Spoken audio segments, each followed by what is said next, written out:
This was commissioned by a group called Marriage Equality and Australian Marriage Equality, and it was done by Galaxy Research. It shows a vast majority of those surveyed would support a conscience vote backed by Tony Abbott. So calling on Tony Abbott to follow the lead that the ALP set at the weekend, pursuing a conscience vote on the issue of gay marriage. I've got Alex Greenwich now. He's the convener of Australian Marriage Equality. Alex, thanks for your time this morning. Clearly, this poll designed to put pressure on Mr Abbott to follow suit. At the same time, we're seeing on the front page of the Australian newspaper religious leaders around the country speaking out against the prospect of gay marriage.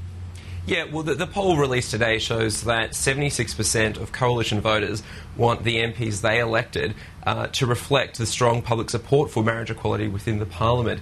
This is an opportunity for Tony Abbott to save his party the same sort of prolonged and damaging debate that the Labor Party has gone through over the past couple of years. If he allows a conscience vote on this, he saves himself that same mess.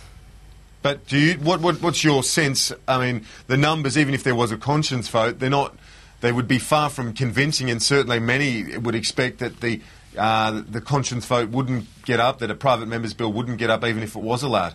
Well, I would say the momentum towards marriage equality is clearly unstoppable. I think hearts and minds, even within the parliament, are changing rapidly.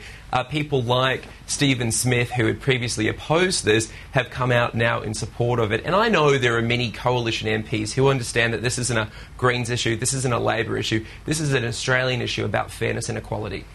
You do know, though, that that there is a strong campaign against, as I referred to, Cardinal Pell, Archbishop Aspinall and others this morning quoted against the proposal and against the idea. And where that comes from is they feel that an institution close to their faith and close to their beliefs is under threat, and it's up to us to assure them that it's not. We come in peace. We share their respect for the institution of marriage. We're not here to threaten the way they do things.